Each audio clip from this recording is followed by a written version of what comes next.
Paddleboards. What's the point? The point of a paddleboard is to give you effortless riding in deep snow. But those cunning marketing guys out there are going to try and convince you that just one board can do everything. But it's a bit like having one pair of pants. They're pretty good, you can wear them every day, but when it comes to date night and the snow is falling, you're going to wish you had another pair. So, how does a paddleboard work? Well, it's all about volume. And what do we mean by volume? We're talking about the surface area of the board. Traditionally, that meant a really long nose and a short tail. We're talking boards over 160 centimeters. But nowadays, shapes have been compressed and the volume is in the width, giving you more fun and just as much float. So we're going to start with the most traditional shape that we have here today. It's the Dupraz D1, and this board looks a lot like a surfboard, and Dupraz decided to measure the length just like a surfboard in feet and inches. This is the shortest board in Dupraz's range, which is a 5.5, but that is a massive 165 centimeters. So what do we mean by a traditional shape? Well, what we have is a longer nose than Pinocchio and a shorter rounded tail than Pippa Middleton. We also find that the camber has been set back in the board. What this does is gives us a really long rocket section at the front and a short tail, making the board rise really nicely in deep snow. The other thing about this Dupraz is that it is phenomenal on the piste. We have a progressive side cut, which means a big radius at the front and a much shorter radius at the back, also giving it a tapered tail, and this makes you boost out of turns with plenty of speed. So if you like Vitelli turns and Eurocarbon on the piste, this is also a great board for you. Next up, we have a modern take on another classic paddleboard shape, the Battalion Surfer. This is the kind of board that we used to see ridden by Japanese guys in powder and crazy French guys on the piste. We have a big nose just like the Dupraz, but at the back a swallowtail.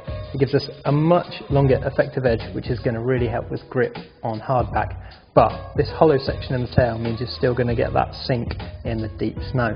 How is this board different to a classic swallowtail? Well, Battalion have used their triple base technology to shape the board and change the way it rides.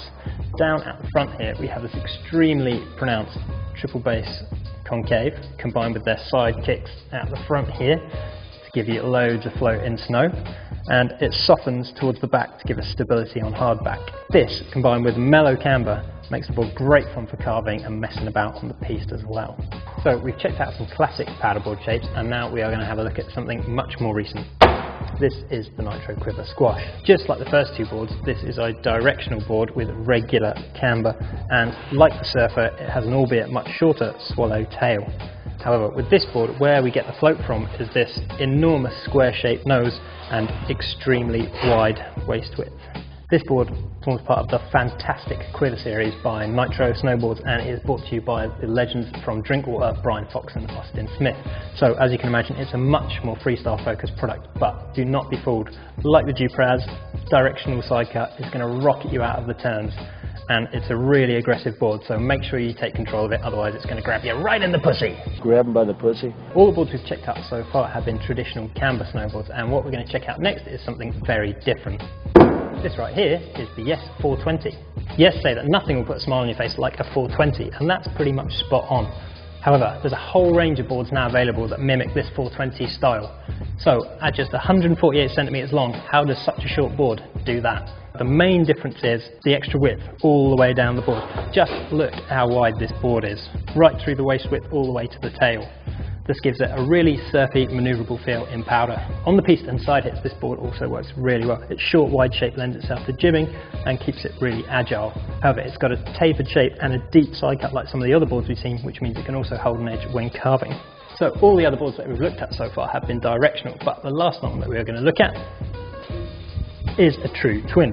This is the floater. No, it's not what you leave in the toilet. This is the latest paddleboard from Lobster. If you're the kind of rider who cannot bear the idea of riding a directional paddleboard, then Haldor and company have made your dreams come true. The Lobster floater shares the Battalion Surfer's large convex nose shape, but on this board it's both at the tip and the tail, and its large waist width really makes up for its twin shape. It's equally great fun charging your favourite pillow line or sending a back one off a cliff drop, and that's because the floater is like a reverse engineered park board. Once you're back on the piste or in the park, it's very much more like your everyday all-mountain twin, and that's because it is one. So that's all the paddleboards that we have to look at today. If you've got any questions about other boards you might have seen, stick it in the comments below or stick it up your arse.